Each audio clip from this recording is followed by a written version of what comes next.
News. Clay, thank you. Meanwhile, several cruise ships were seen on the horizon today, just waiting for permission to dock in South Florida. But officials are worried about doing so over health concerns. Now, Local 10 News reporter Trent Kelly, he's live via Skype with this story. Trent.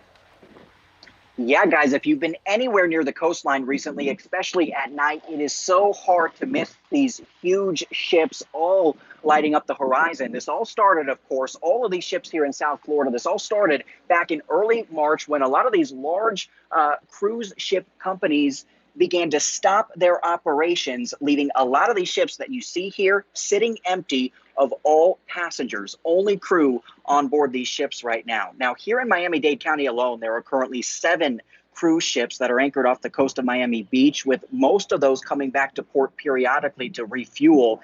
That's on top of another 7 or so ships that are docked at Port Miami right now. Now, most of these ships are based out of South Florida and have been here since that global shutdown started. A few, though, have been brought here from other regions. Now, earlier today, I spoke to cruise industry expert Stuart Sharon about exactly how long these ships are going to be here and what they're doing while they're all anchored offshore. Take a listen.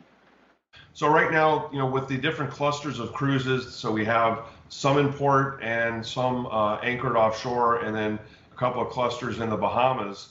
And so what the cruise lines are doing is they're bringing ships in and removing non-essential crew members or crew members whose contracts are up, and then they're going to be repatriated back to their home countries.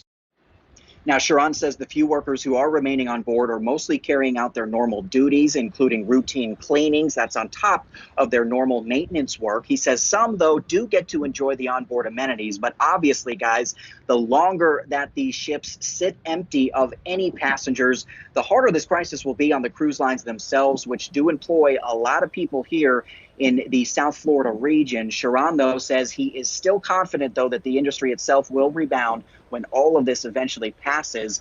As for how long these ships will remain sitting here, well, that's the million-dollar question right now, guys. A lot of that will obviously depend on when exactly the CDC will lift its current cruise ship travel warning. And so far, the government officials have not given any indication as to when that will likely take place. So for now, we are live here in downtown Miami. Trent Kelly, Local 10 News.